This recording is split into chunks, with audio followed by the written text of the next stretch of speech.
Om Shri Sai Ram. So last week we had, I think my PPT is not up. Just a minute. So last week we were discussing about delusion in the. I mean, it is the second topic of 13th chapter. We had faulty vision, delusion, four types of devotees, and the types of the train that each person travels in, and then about the wise person. So we have four topics. So I think we were partly we covered about delusion, and then this week we are continuing on the same. But as Uncle had mentioned about the Bhajagovindam shloka, which goes like this: Ma kuru dhana jana yavana garvam harati nimeshat kalaha sarvam maya mayam idam akhilam hitva brahma padam tvam pravisha viditva. So it means that we should not take pride in wealth or friends and youth and all those things, because in with time everything vanishes. So time can take all of this away from in the blink of an eye. So we should free ourselves from the illusion of the world and of Maya, and we should know about the abode of Brahman so that we can enter it. So that is the basic essence of this. So again, in I looked at Durga Saptashati Sairam. The meanings of that is, again, it is related to delusion. So the 7 verses of Durga Saptashati is have the following meanings. It says, Bhagavati Mahamaya, you pull the minds of even jnanis with force towards obsession. So even jnanis who are too obsessed, you are able to pull them from the obsession. So he continues to say, Devi Durga, a mere thought of yours demolishes fright amongst pranis or beings, while you provide auspiciousness in response to the meditation by sensible humans. So again, the fright that we have, the apparent, the delusive fright that we have with respect to the worldly fears and all those things are vanishing in response to our prayers. And again, we continue to say, who else is there but you that is readily prepared with extreme benevolence to ward off our sorrows, fears and adversities? Devi Narayani, you are the embodiment and provider of auspiciousness to one and all. You are Shiva Swarupa, or the form of propitiousness, fulfilling all our desires. You are Trayambika, or the composite personification of Lakshmi, Saraswati and Parvati. We seek shelter from you as we bend down and greet. So again, we are praising the same Devi as the Trayambika, or the composite personification of all three, Lakshmi, Saraswati and Parvati. And we are saying that you are the provider of auspiciousness and you are the form of Shiva or auspiciousness again. And then you fulfill all our wishes. Then we continue to say, our greetings to you, Narayani Devi. We seek refuge and safety from you as we are helpless and harassed. So again, we are saying that we are seeking safety and refuge from you. And then we continue to say, you are the all-comprehensive form, the supreme sovereign and the all-powerful. Kindly shield us from diverse types of fears and apprehensions. Our earnest salutations to you, Durga Devi. As you assume compassion, all our diseases disappear. But if indignant, all our wishes get to naught. Tvam ashritanam na vipan naranam. So here we say that if we surrender to you, you take care of us in every way. Say the same as what Swami says in Yoga Kshemam Vahamyaham. You will take care of all our illnesses are also destroyed, as well as all our desires are fulfilled. But if we have even a trace of ego, all our wishes are not fulfilled, and we will be struggling. We'll constantly be stuck in this Maya. So again, we continue to say, Tvam ashrita hyashrayatam prayanti. So we say, those who have already taken asylum from you would never have any difficulties. On the other hand, such persons who are saved by you, as well as they can provide protection to others also in the same way. So the cycle continues. So we also say, Sarveshwari, do continue to alleviate the tribulations of one among the 3 lokas and destroy the enemy elements everywhere. So here we say that the 3 kinds of the suffering that we face, like the Adi Bhautika, Adi Daivika and the Adhyatmika sufferings, destroy all of them, and then please destroy all the enemies that are present, and also the three lokas as well. Please save us all from the all kinds of suffering that comes from all lokas. So again, I think the context here is the suffering that we talk about is again it is caused only due to the maya. So again, it is the delusion that we face. So we again say that this Saptashati shloka is one striking yet classified but bestowing protection. This is a sacred hymn related to the Supreme Mother, yielding immense benefits, including samrajya or empires.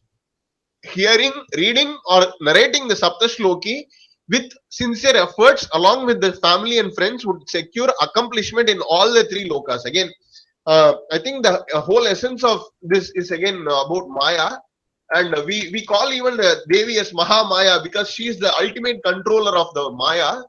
So I think that is the part of Durga Saptashati that is in context here with the delusion. So again, we continue to say that Swami says delusion is non-existent. So already we talked about how it never existed, and it never will come into existence. It never was, or it will never be. Is what Swami says in the last week's session. So here Swami continues. Delusion or Maya is a name for a non-existent phenomenon, but this non-existent things comes within view. It is like the mirage in the desert, a sheet of water that never was or is. He who knows the truth does not see it.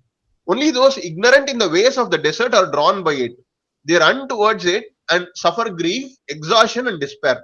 So again, Swami compares the Maya to the mirage that we see in the desert. Like it is like a sheet of water that comes when we look from a far away distance, but when we go closer to it, it appears like it keeps on moving, and it tries to keep remaining, but actually it is nothing but it doesn't exist. It is just something that is caused due to our vision. So Swami says similarly, Maya is only caused due to our mind. It is directly linked to our mind. So when we try to close the mind, we'll be able to look beyond the Maya. So here Swami says, like darkness arising in the room, hiding the room itself, like moss growing on the water, hiding the water itself, like cataracts growing in the eye, hiding the vision. Delusion attaches itself to whoever helps it to grow. So Swami says like how darkness and like the moss that grows in water, like the green color algae that grows on water, and similarly a cataract growing on the eye that hides our vision. Delusion is similar to that, and it attaches to whatever that helps it to grow, and it overpowers the three gunas and the three gods. So Swami says it even overpowers the three qualities that we have, and the three aspects of creation, protection, and destruction. So Swami says that is to say, all who identify themselves with the limited, the named, the form, the individual are individualized or affected by it. Identification with soul brings it about. Identification with that this entity, Tattva Bhranti, removes it. It hides that this entity. It does not hold sway over those who have once known that you are that. So Tat Tvamasi. So Swami says, whoever who identify themselves with the name, the form, and the limited, that is the material world, are easily affected by the Maya. And Swami says, so the identification with the soul also brings it like the same way. But when we are able to see this and that is like the Tattvamasi that Swami says, when we are able to look beyond that, so then that does not hold any sway over us, that does not control us. So we can be free from Maya by that way. Then Swami asks Arjuna, you might ask me whether this delusion pervades and injures the very place where it originates and has not tarnished me, in whom it has taken birth. It is natural that such a doubt should arise, but that is a baseless doubt. Delusion is the cause of all this objective world, but it is not the cause of God. I am the authority that wields delusion. This world, that is the product of delusion, moves and behaves according to my will. So whoever is attached to me and acts according to my will cannot be harmed by delusion. Delusion acknowledges their authority also.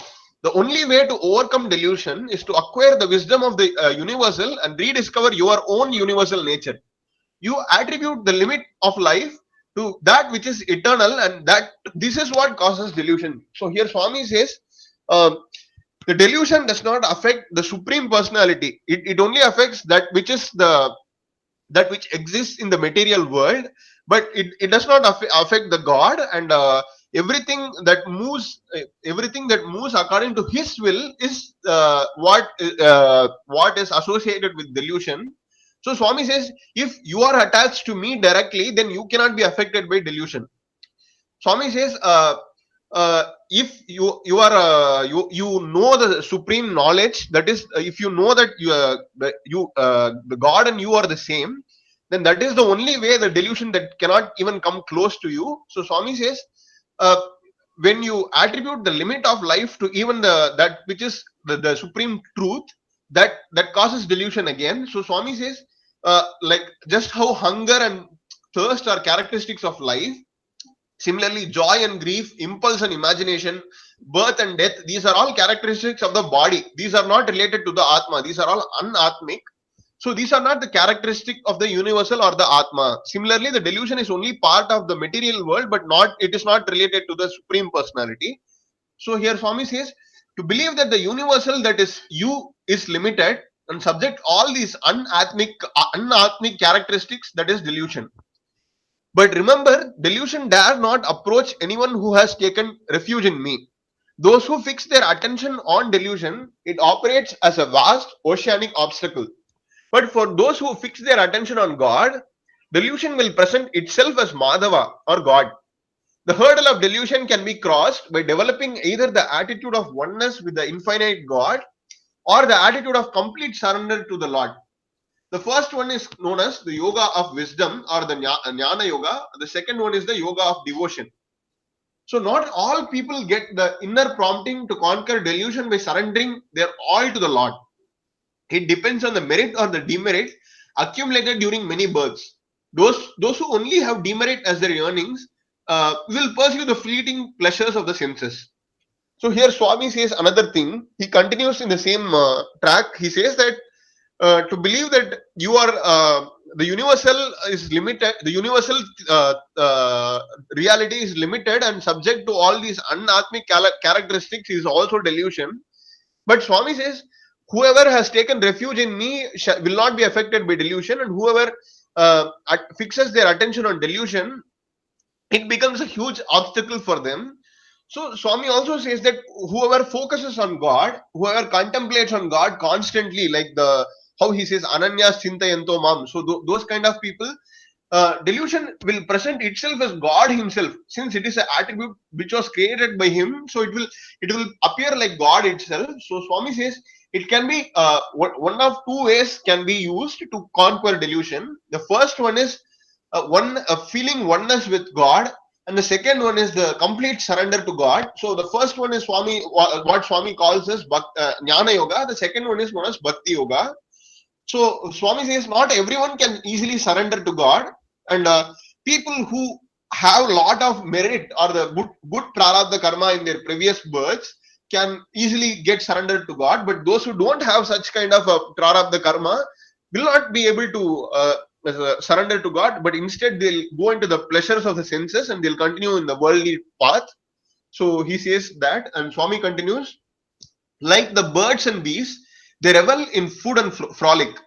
They take these as the purpose of life. They do not entertain any thoughts of God. They dislike the company of the virtuous and the good. They stray away from good acts. They become outlaws from the realm of God. So they say, Swami again compares those such people to birds and beasts. So they only take care of their food and they take care of their well-being and all those things, and they try to be comfortable in life. So they don't have any kind of thoughts about God. They don't have any kind of spiritual yearning or longing. So they don't accept the company of the virtuous and the good. So, and they also move away from good actions, and they basically become people who are considered to be outlaws by God. So then Swami says, on the other hand, those who have earned merit strive to grow in virtue, in uplifting thoughts, in contemplation of the divine presence, and they yearn for the God. Seekers such as these may be drawn to the Lord through suffering, want, thirst for knowledge, or keenness to acquire wisdom. But the fact that they turn towards the Lord for relief shows that they have grown into the higher path through many births. So again, Swami here says that people who are the opposite of those people, like the people who are virtuous and people who have earned merit in their previous births, they try to keep growing and they have uplifting thoughts and they keep contemplating on God. They go for the presence of people who are also similar to them, they who are seekers for the knowledge of the truth. And such people are, again Swami says, they could have attained God through for many reasons. For example, they could have personally have had a lot of suffering in life. They could have had a lot of wants, or they might have had materialistic desires, and that is the way they turned to God. That could have been the reason. Again, they could have sought for knowledge and answers in their lives, like the jnana yoga that Swami talks about. And they, again, the same thing, the keenness to acquire wisdom or the supreme truth. So for any reason they could have turned towards God, but the fact that they have chosen that path shows that they have been like being polished through several births, and they have finally moved into the higher path or the spiritual path. So again Swami continues, the Gita does not approve acts done with the intention to benefit therefrom, or with the result to prime motive. Sorry, or with the result as the prime motive. Only acts done only acts done without being concerned with the benefit may accrue, will free you from delusion. So Swami says, the Gita says that only the acts that are done without the any attachment to the results will be beneficial, and those that is done with the intention on the result does not give any positive benefit. So then Swami says, now a doubt may arise about the one who turns to the Lord to relieve their own suffering. The question may be raised that whether such a person can be called a devotee.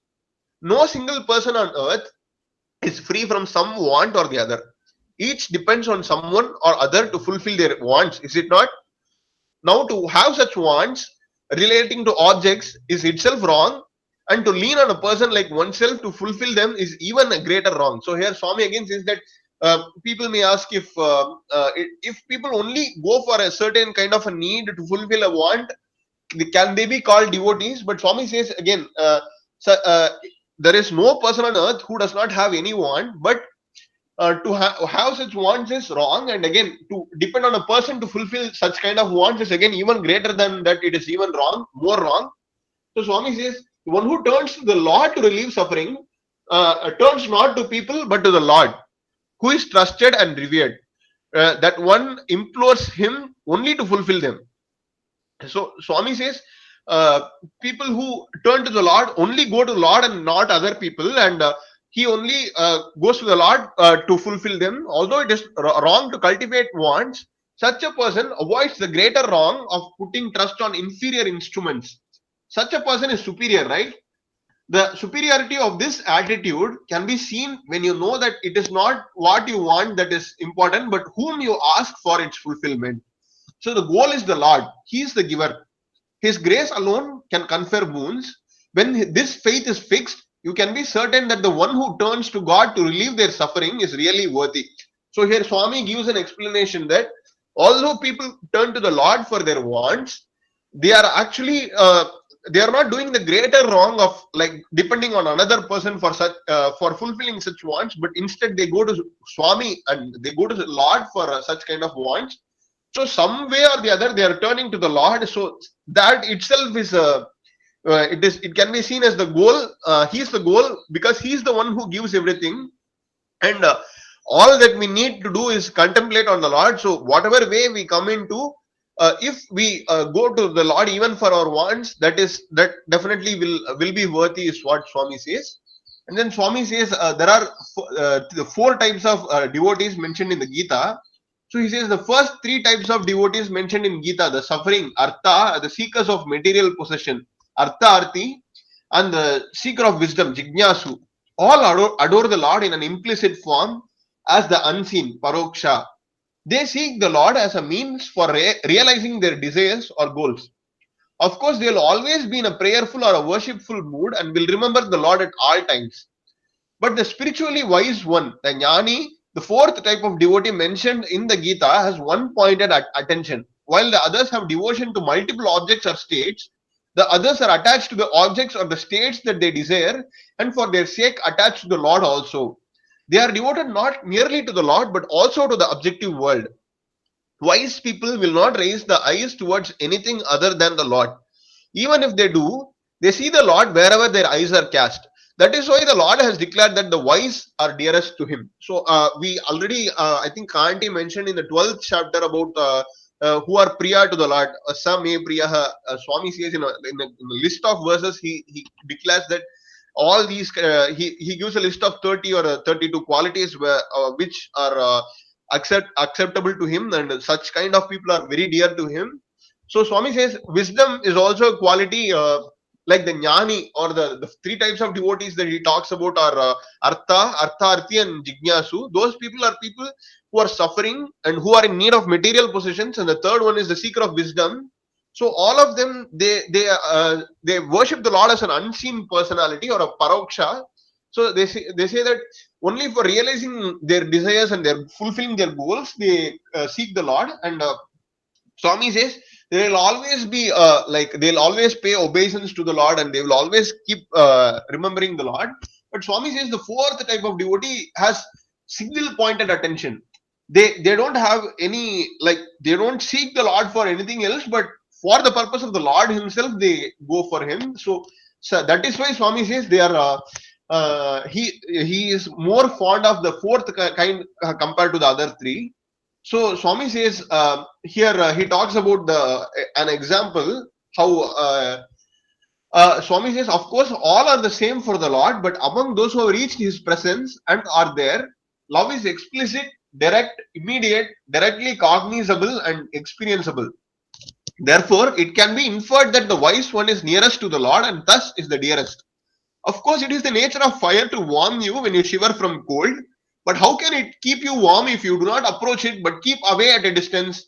Similarly, those who are earnest to remove the chill of worldly ills have to seek the fire of wisdom, which is won by the grace of the Lord in the immediacy of God. So here Swami says, everyone wants to be safe. Like he gives the example of coldness. If we are shivering from cold, everyone is suffers the same way. But if we look at fire from a distance, will that help us? That won't help us definitely. So Swami says people who are actually earnest to remove the chill of the worldly ills, and they have to seek the fire of wisdom, which is again won by the grace of God, and we have to go closer to God. We have to go closer to the fire in order to keep ourselves warm.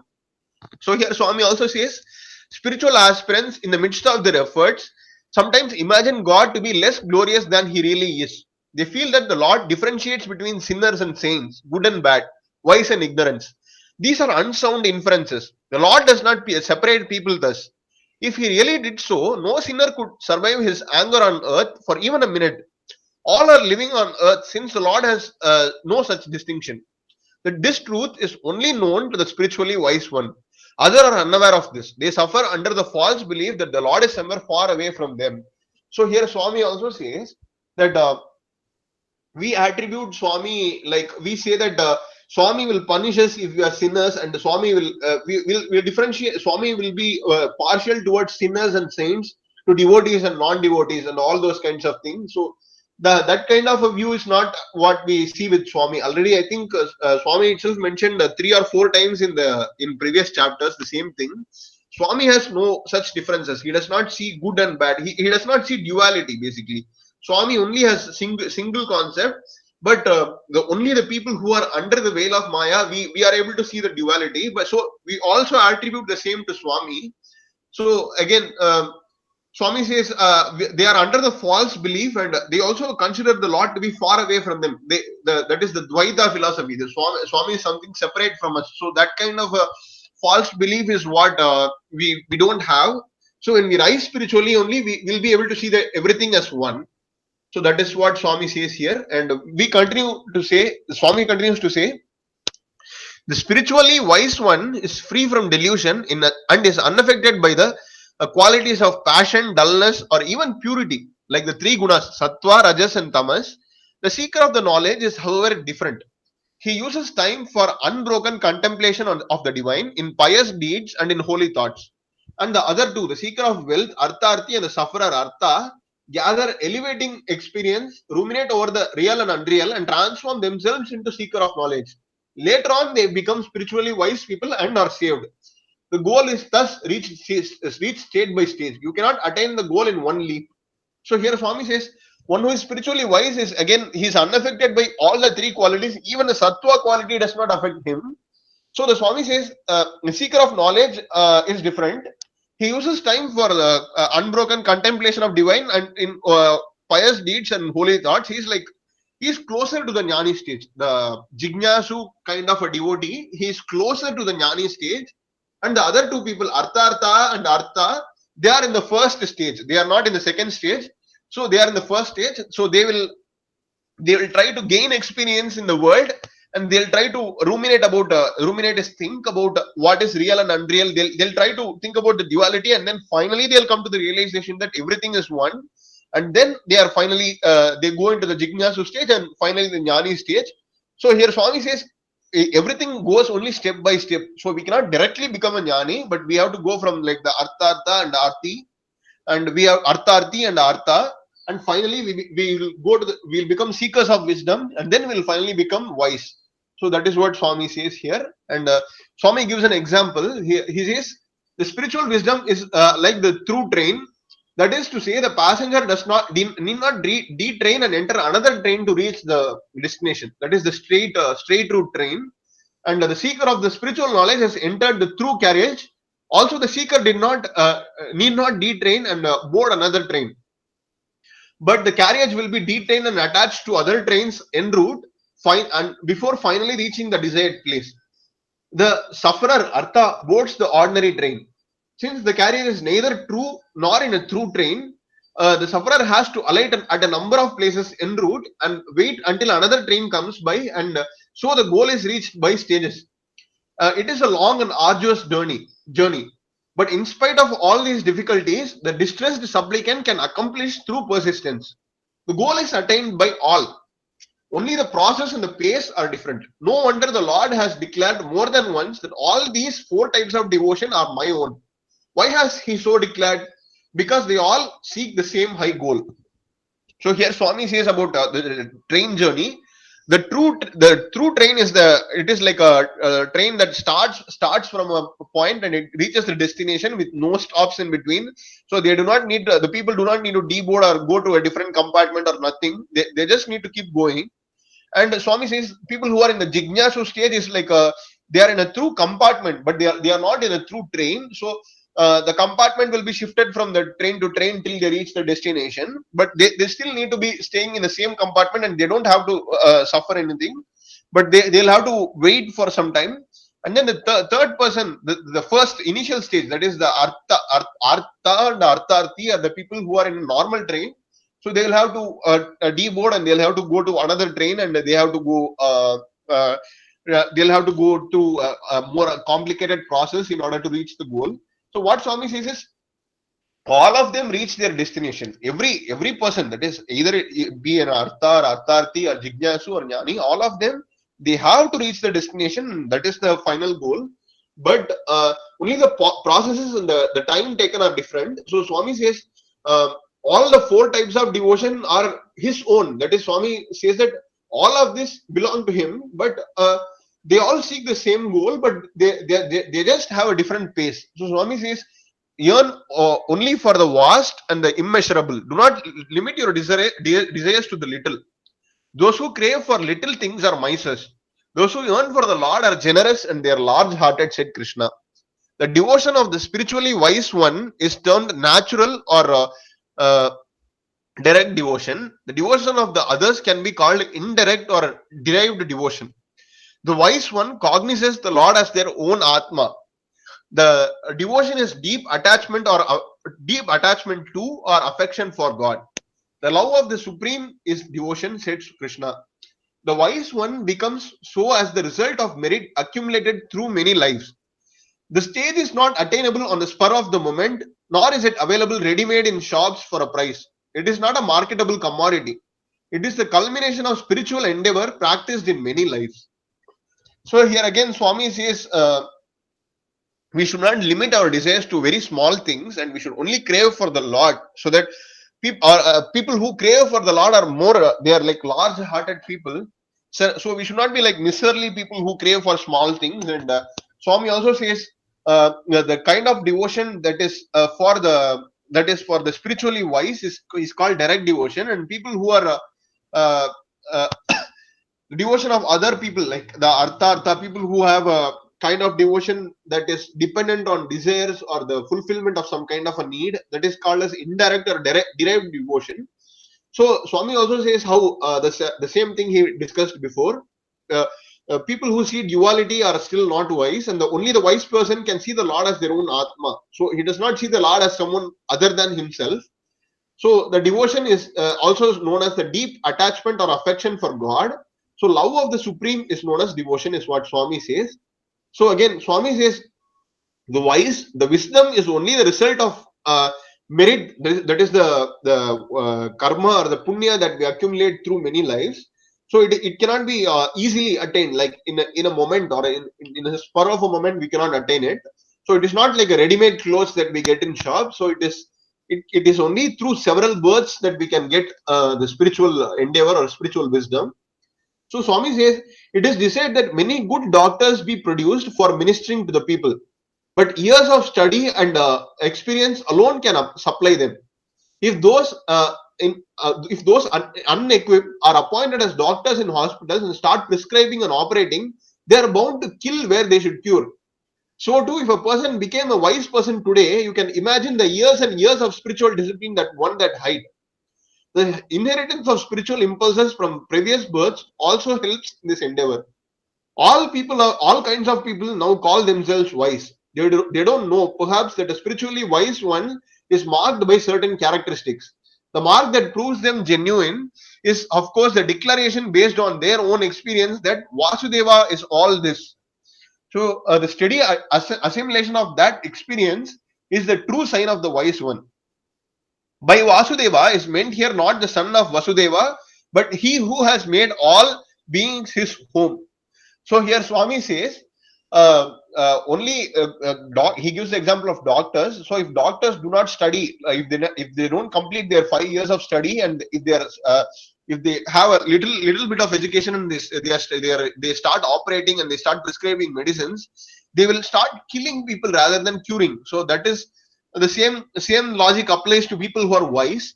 So if without the years and years of spiritual discipline, if a person tries to become wise, it will never work. So Swami says only that the merits that accumulate gives us the wisdom that we need to become a wise person. So Swami says today, again, similar to how people who themselves call them gurus that we talked about in chapter 10, how all kind of people today they call themselves wise. Similarly, people call themselves gurus and wise, and they call themselves as spiritually elevated people. But Swami says only that person who can realize that all this is Vasudeva himself, or all the reality that we see is only Vasudeva. So such kind of an experience marks them as truly genuine and truly wise.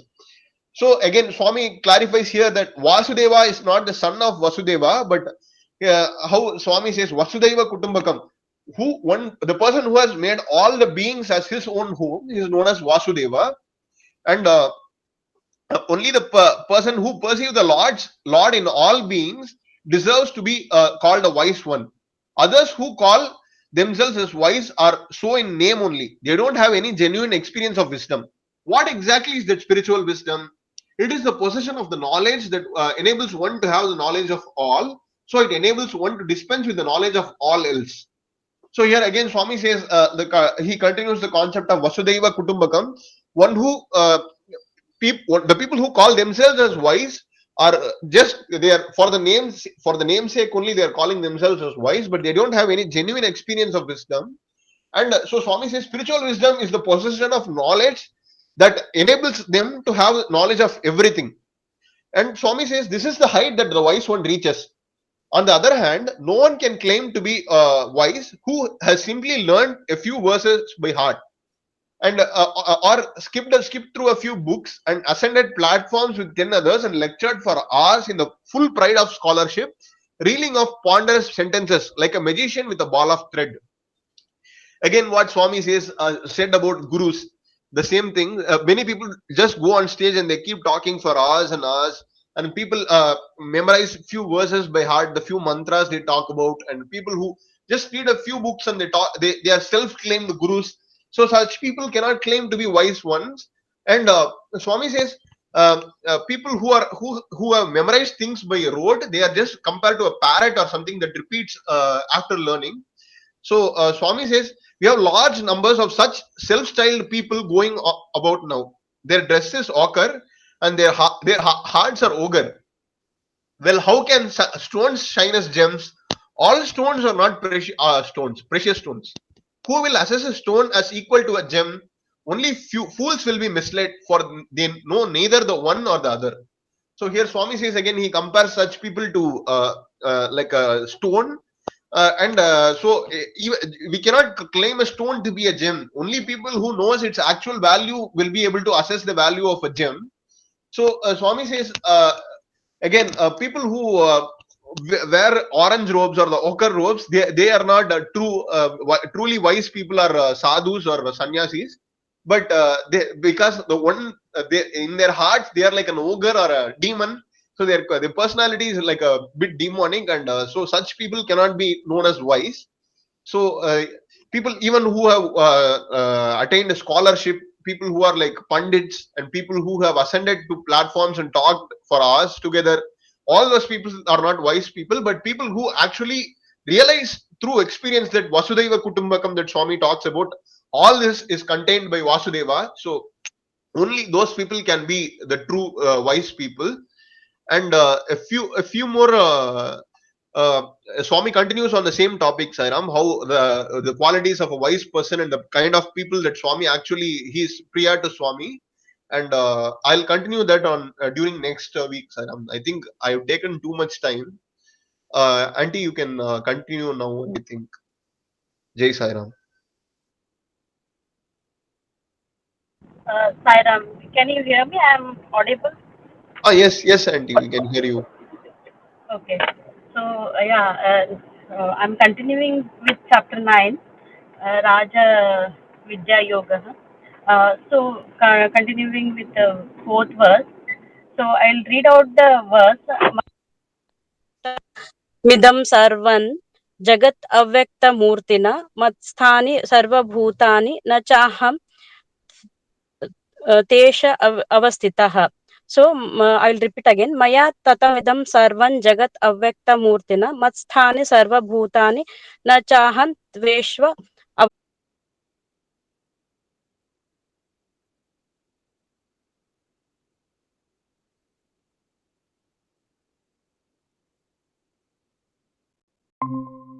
That he is not based in them. Let us first take the understanding that. So he is saying that if we refer the Upanishads and Vedas, so in the Purusha Sukta, it is said that Purusha evedagam sarvam yad bhutam yadcha bhavyam. So God pervades everything that he has existed and that will exist. So according to Purusha Sukta, God is present in everything that is existed and all that will exist. So Purusha evedagum sarvam yad bhutam yadcha bhavyam. So according to Isha Upanishad, um, Isha व्यासमिदं सर्वं यत्किंचित् jagatyam jagat. So I'll repeat again.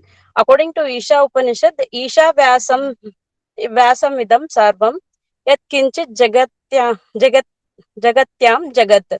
So God is present in everything, every whatever we see, the material, the human, everything, whatever we see in the world is God is present according to Isha Upanishad. So Ekadeva, again one second. According to this one, Shveteshwar Upanishad, there is one God. He is seated in everyone's heart. He is also everywhere in the world. So all the Upanishads, Vedas, what they say, God is present everywhere. But in this verse he is saying, uh, the entire cosmic manifestation is pervaded by him, by God, Lord Shri Krishna, by unmanifest form. All living beings dwell in him, but I do not dwell in them. So he is indirectly telling that it is created, everything is created by, and it is in his control, but he is not, he won't dwell in them. He is saying that.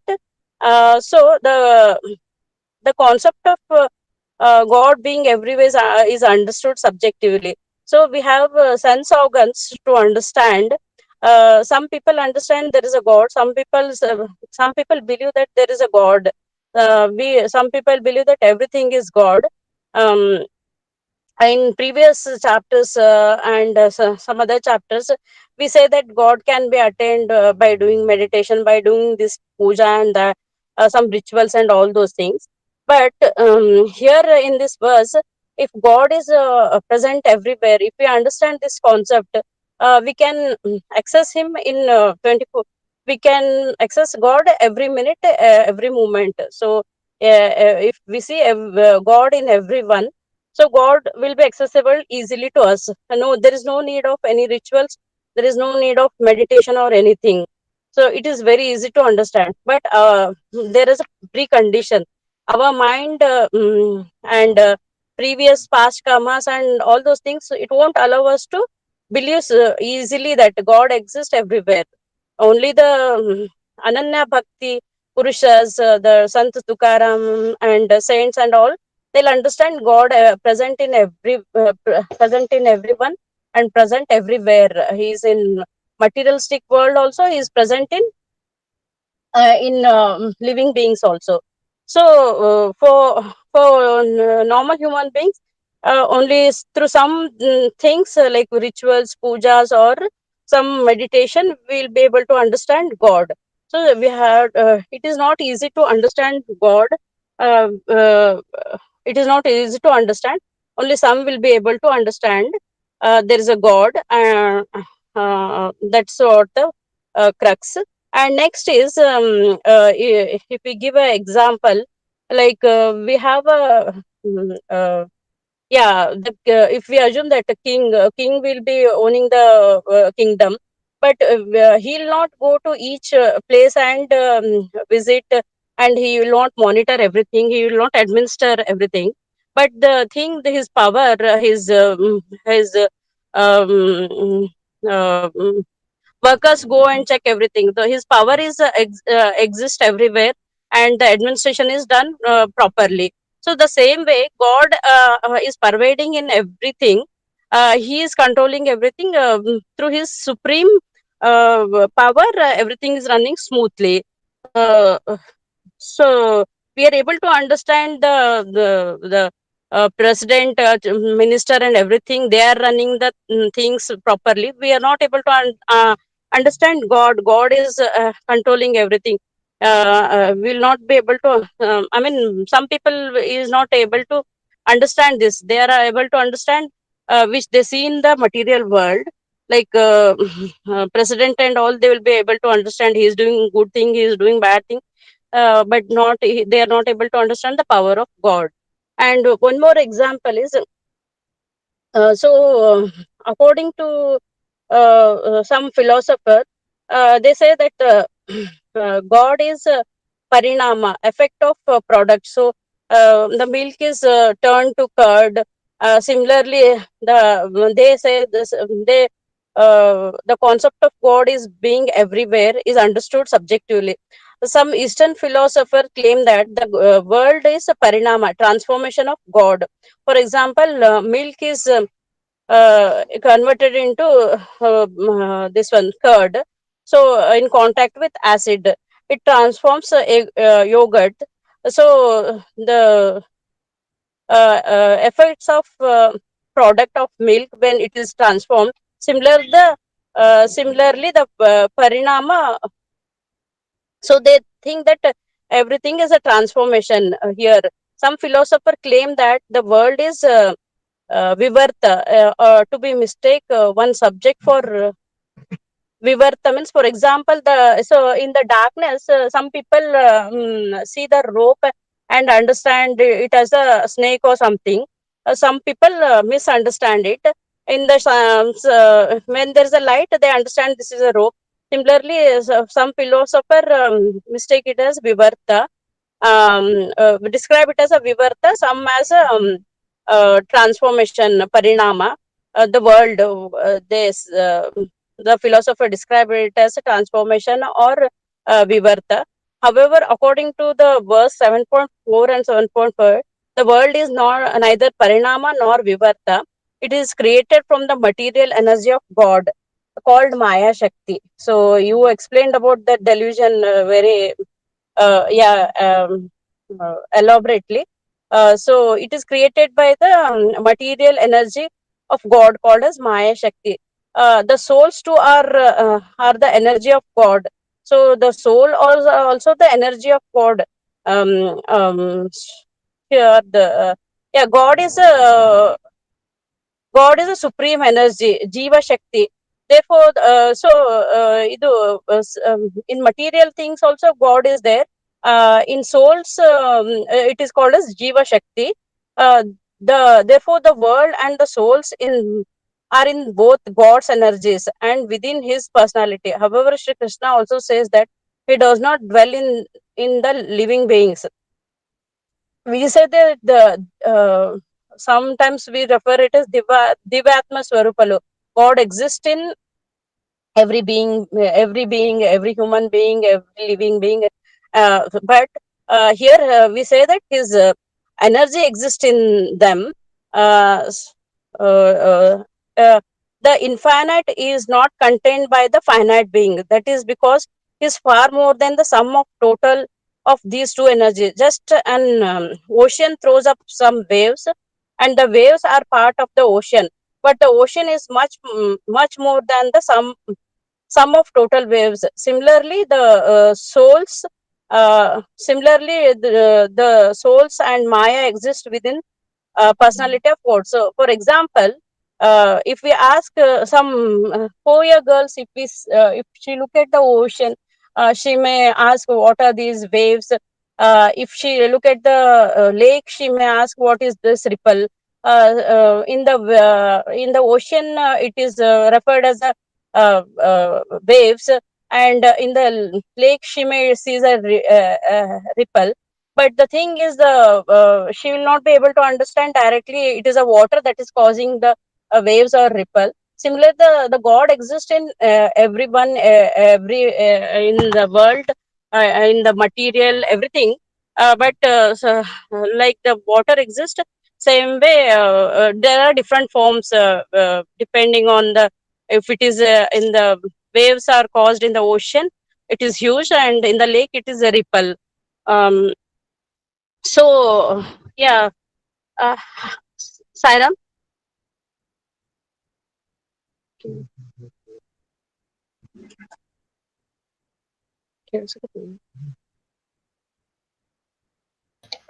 Sairam, Hindi, Sairam. Okay. I thought I was audible or not. So, according to so many Upanishads and Vedas, God exists, but his power exists. He won't dwell in everything he is saying. His power exists. There is no form, like explained in chapter 12. There is no fixed form. Like some people may worship Krishna, Shiva, and all. There is no form. His power exists. He won't dwell in anything. This is what I explained in that is called as Brahma Gnana. That is what is explained in chapter 9. Chapter 9, fourth and fifth verse are very important. So it is we cannot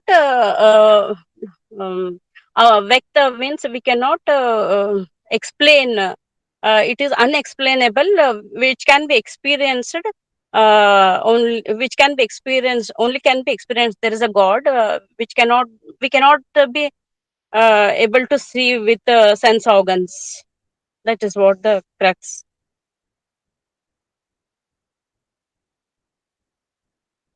Any questions?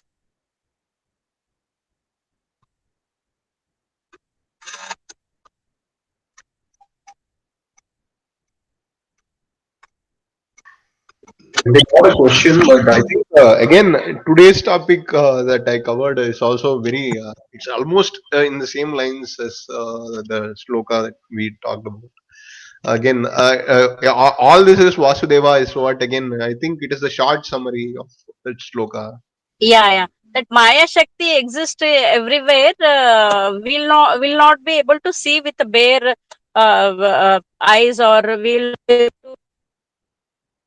Yes, and use the. actually, I try to look for the source of that Durga Saptashati, but I'm not getting a proper translation. If possible, if any other sources are available, if anyone could mention, it would be very helpful, Saira.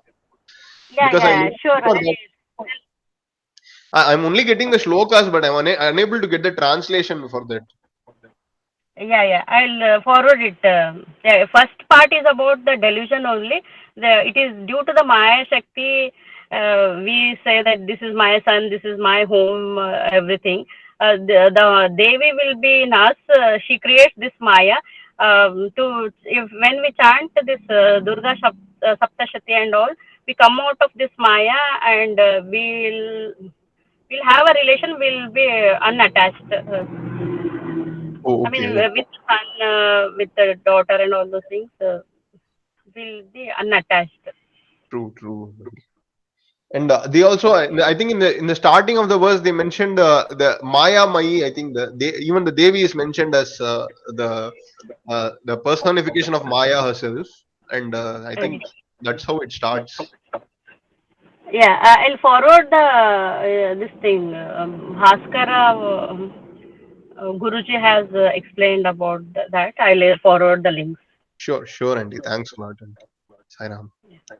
Uh, Madi uncle, would you like to add anything, or anyone would like to add anything related to this verse, or you want us to conclude?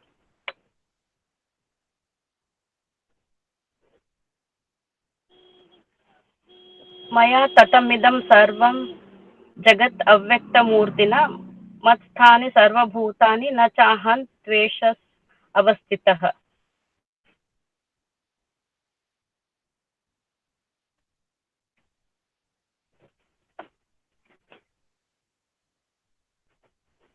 I think no questions. We'll wait for 1 minute. Otherwise we'll conclude, Faisal. Sure, sure, Andy. You can conclude with Om and Three Shantis after that, Sairam. Yeah.